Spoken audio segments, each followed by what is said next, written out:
Love is one of the essential pillars that supports our lives. It is an individual value with strong collective repercussions. From a scientific perspective, love is an evolved state of the survival instinct that acts as a meeting point between people with reproductive and protective effects. Its manifestations and the emotions it sometimes unleashes can be extremely powerful. It is more difficult to provide a consistent definition from an individual perspective, as love has multiple variables. But all types of love have common elements: generosity, giving, affection, collaboration, desire for a loved one's presence, protection, tenderness, possession, affinity, and the desire to call a specific person first and share one's daily failures or triumphs with them. All these building materials of the pillar of love come together in the emotion of spending time and sharing one's life with a loved one. We can also highlight two more unusual and contradictory features of love: its altruistic components, but also egoistic ones. We see altruism where a mother gives to her child, or in the impulse that leads us to protect a loved one, or defend a weaker person, even if we don't know them. The egoistic component of love is that we love the image that the other person has of us. And it also appears because it has a feeling that stimulates possessiveness.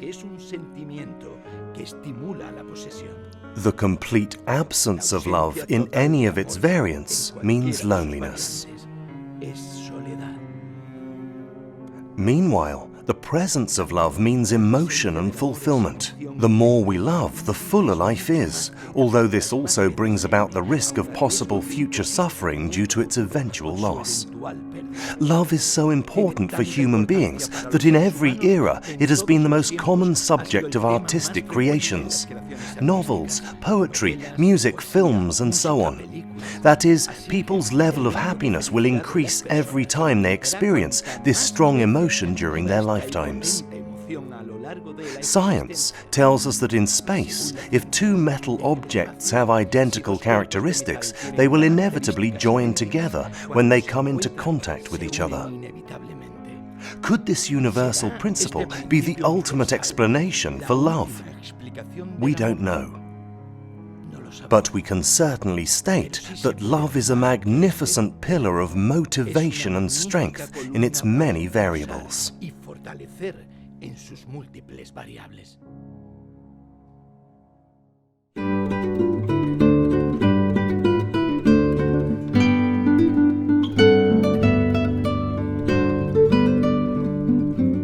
Our nature is divided into two clearly separate but interrelated parts: the individual and the social. We call the latter society, and in reality it is so strong that it can often overcome, or at least weaken, primary instincts that belong to our individual nature. But the issue is that life is an individual experience, even though we live collectively. The best example of what I'm trying to explain here is music. Just like life, music usually comes from an individual act of creation. For example, one individual, Beethoven, created a wonderful hymn to universal man in his 9th Symphony, but he could not have done so without the help of many other people, musicians and singers. So it is clear that we need each other both to create and to survive. This in turn creates the need for states to exist, to organize our common existence, further leading to the need for leaders to govern them. Unfortunately, history shows us that state leaders are more notable for their ambition to acquire the privileges of power than for their intellectual and ethical ability to wield that power. This is irrefutably proven by the history of humanity itself, which essentially consists of an unending series of wars. There have been some exceptions. The Roman Empire was the clearest example of this, even though it also failed to survive. So what explains the fact that even the best human societies with the most stable and reasonable states also collapse? Let's take a look, because we will find the answer to this emotional question in the history of humanity on our planet, and especially in one devastating moment: the fall of the aforementioned Roman Empire. Carl Sagan said that if Rome had not fallen in the 5th century, we would have reached the moon in the 10th. Of course, there's no way to know if that's true, but we do know that Rome absorbed, perfected, and expanded on the previous developments of the Egyptians, Phoenicians, and Greeks. Roman citizens enjoyed several centuries of peace and prosperity. The empire had hundreds of cities, large and small, spread over 3 continents, which enjoyed excellent health, plenty of water of the best quality, and sewage systems that prevented the appearance of epidemics, as would happen later on once the empire had disappeared. In fact, Rome was the most playful and relaxed society that ever existed in human history, due to its social, legal, and market unity, its organizational capacity, and in particular, its political sanity.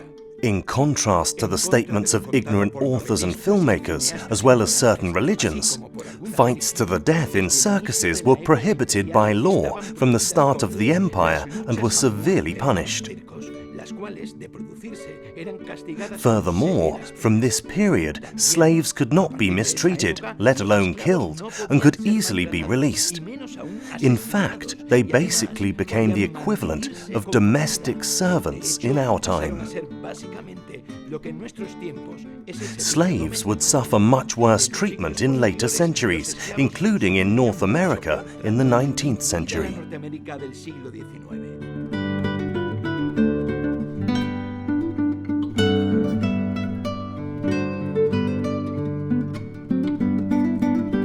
Moreover, Rome, which is the direct ancestor of the entire Western world, through Julius Caesar, created the current state system, the modern calendar, the media, and in particular, the greatest social advance in human history: equal rights. That is, equal laws for men and women, the governors and the governed. Our ancestors enjoyed all this for several centuries, achieving a level of prosperity that we can barely equal in the most advanced societies in the present day, even though they didn't have the internet. So the key question is still, why did such a perfect and advanced society collapse? To understand this phenomenon correctly, we should first give a quick summary of human development from the earliest era to the fall of the Western Roman Empire. It is commonly accepted that humans first appeared in the continent of Africa. Whether that is true or not, it is not that relevant in our current analysis. What we do know for sure is that people, as social animals, were grouped into tribes, usually consisting of members of a single family. Over time, as these tribes increased in number, they were subdivided for different reasons, with one part setting off to look for territory to occupy, searching for food and mild weather. This continued for thousands of years. However, there is one part of our planet that has a special, unique characteristic that does not exist anywhere else. I'm referring to the Mediterranean Sea. It is large enough for the tribes to have initially settled on its shores without coming into contact with each other, but small enough for them to have formed relationships once they started to grow. This did not happen in America, for example, where civilizations tried to settle in geographically distant areas for their own safety, becoming highly inbred.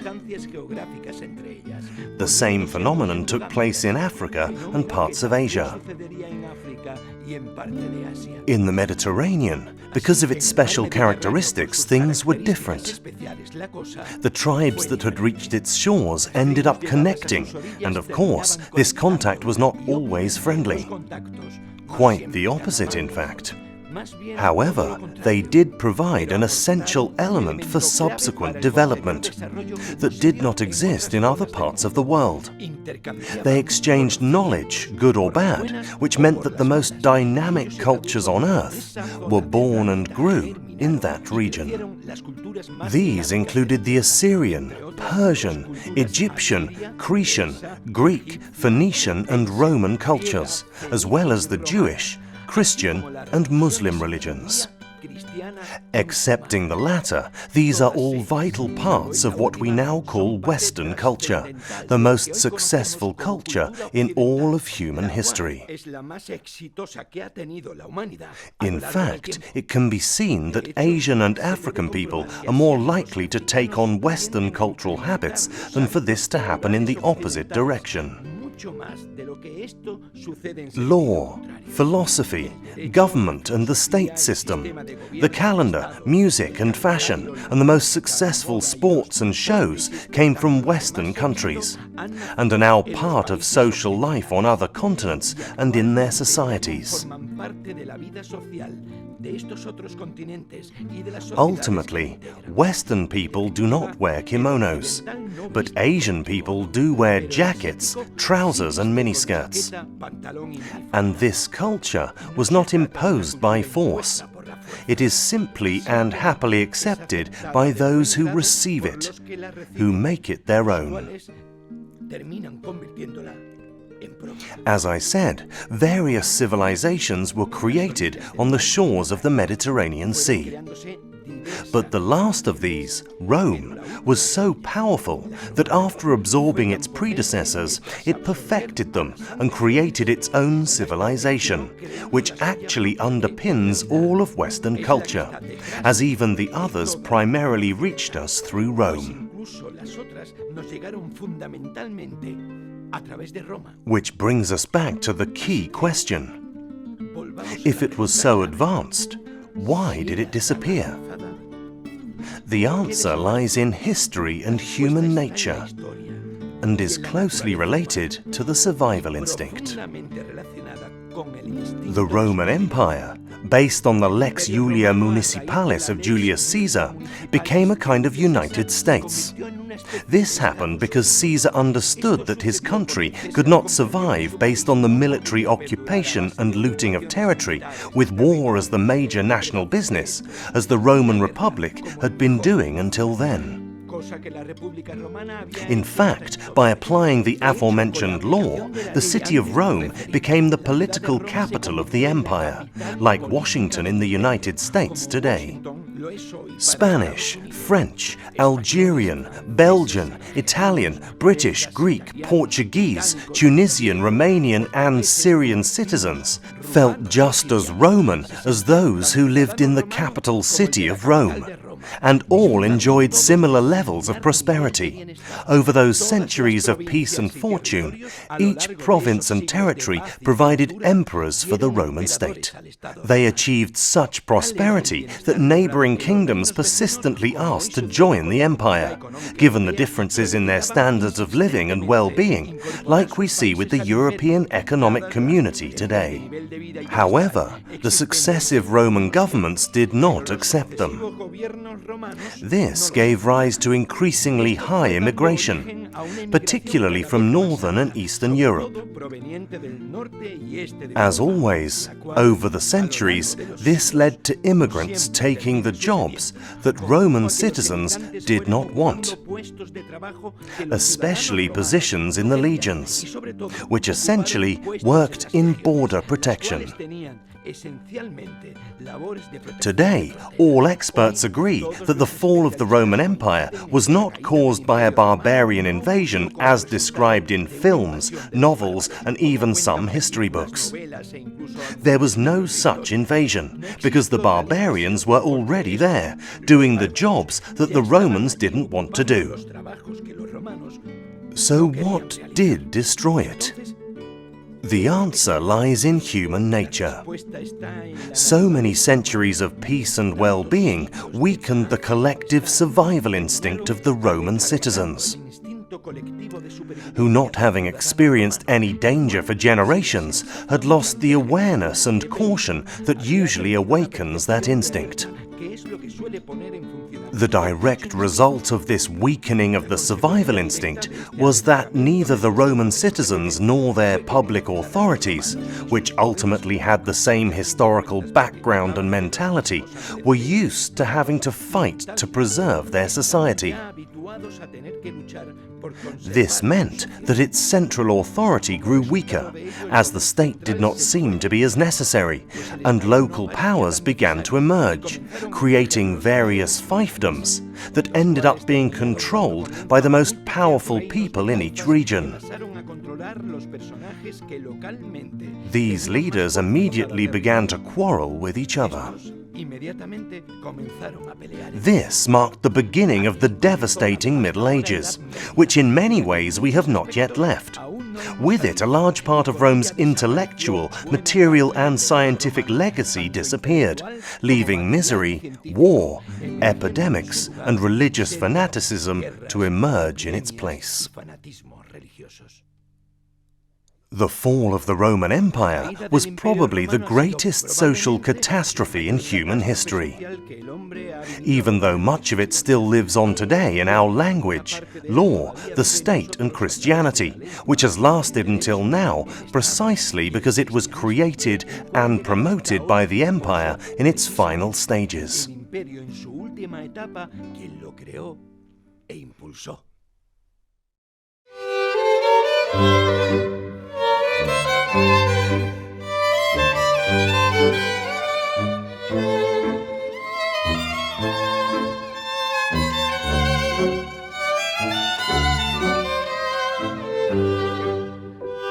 The need to possess is a part of human nature that emerges from the most powerful human instinct, the survival instinct. That is the reason for the failure of every political philosophy that does not take this human characteristic into account and thus fails to compensate people for their initiative and individual achievements, as in communism. This need to possess leads us to buy food, housing, clothes, and a variety of goods where the more developed a society is, the more range and variety it has, particularly once we get past a simple subsistence economy. This need to own something in order to survive leads to the phenomenon of economics, which is a natural outcome whenever someone needs something that they do not have, as they will always find someone else who can give it to them. Let's talk about that. There are two subjects that should be taught in schools to every child in the world before they reach puberty. One is the mastery of spoken language and the other is economics, as both will be essential for the future course of their lives and constitute important pillars of our individual and collective existence. A high level of skill in using words opens many doors, as it facilitates communication with other people by allowing us to accurately express our desires, thoughts and emotions. Words unite us. I think almost everyone would agree with this idea. However, I'm sure there is less consensus in the case of economics. I suspect that some of you are frowning, not sure whether to keep watching this documentary, as you surely think of this as a specialist subject that you will never understand, not to mention a boring one. That is a false impression. Economics is very easy to understand. And this knowledge is extremely useful, as all life from birth to death, and even after, is affected by the economy. For example, social stability, which is so important for the well-being of every life, is based on a strong and prosperous economy. In fact, when governments, or other entities such as the financial sector, take foolish actions in this area, they end up ruining the entire country and the prosperity of its citizens, even if the consequences of this foolishness sometimes take years to appear. Understanding economics is essential because it helps us to make better personal decisions. It makes it easier to properly buy a house or a car. It helps us to make decisions on whether to take out a loan. It will be very useful if we want to start a business. And that knowledge can also tell us whether the politicians we plan to vote for are making realistic promises or just spouting populist nonsense that will end up undermining society and our family's well-being. Mastering this subject will lead to a broad understanding of the world we live in, as its principles are identical in every country, while those who navigate through life in ignorance of it are at greater risk of running aground. Without further ado, let's briefly explain the foundations of the economy. I'll begin by defining what economics is. It is nothing more than the science of studying production activities and exchanges of goods and services with the aim of meeting people's needs or desires of any kind. Ultimately, when someone asks for something, demand, someone also responds by producing it and selling it to them, so they have to create employment to be able to produce what was asked for. The workers who were employed to meet that demand and earned the corresponding salaries will also need and want goods that will in turn be provided by other people, and so on. But if the demand is reduced for any reason, unemployment and poverty will begin to appear. As the best way to explain this is to use real examples, let's take a look at some. The reason for the economic and therefore social collapse of Africa is that there is almost no organized demand beyond what is needed for mere survival. There is therefore almost no production, trade or work. The main reason for the collapse of the USSR was that the government decided what should be manufactured and purchased, with private companies being prohibited by law. And so its economy did not follow the natural demands of its citizens. It followed the demands created and manipulated by the Soviet rulers, ending up as a spectacular failure as the state was producing tanks and missiles in its factories when the people naturally wanted milk, bread, clothes and housing. That is, production was not harmonized with demand, and so this state collapsed after much suffering among its citizens. Today, North Korea and other countries are doing exactly the same thing, and that's where they are heading. China has learned from the resounding failure of the Soviet Union, and it has now become the second strongest power in the world, which is curious, as it is a communist dictatorship that is implementing capitalism. But let's move on. The secret behind the economic success of the United States is the vigor and regularity of its natural, organized demand, which produced and is maintaining a broad middle-class society. This in turn is creating much of the demand that half of the world lives off. At this point you may be asking yourself, what does all this have to do with the pillars we were talking about? Well, a lot, because economics is the organizing procedure that human society has created to meet our need to possess the goods that will ensure our survival. Without it, it would be almost impossible for us to survive with the current number of people living on Earth. The possibilities for more or less individual prosperity are directly related to our country's economic conditions.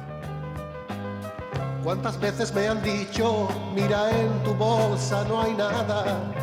¿Cuántas veces me dijeron que tal vez sería mañana, mas la vida me resbala por la espalda, si me acerco se me escapa? No me podréis quitar la experiencia de mi muerte, aunque me robasteis del pasado mi presente, que se iba entre los dedos apuñados con mi suerte. Eres muy joven, aún no llego tu es. Será en este tiempo ni que puedo conjugar. Eso es este momento, espérame tiempo, espera. Este grito me está quemando, mi sangre se está fundiendo.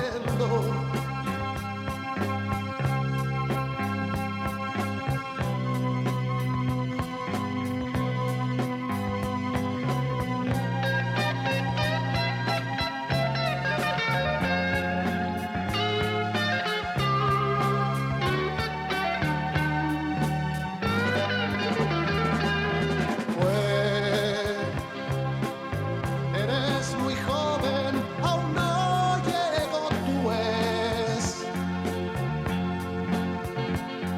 Será en este tiempo ni que puedo conjugar. Eso es este momento, espérame tiempo, espera. Este grito me está quemando, mi sangre se está fundiendo.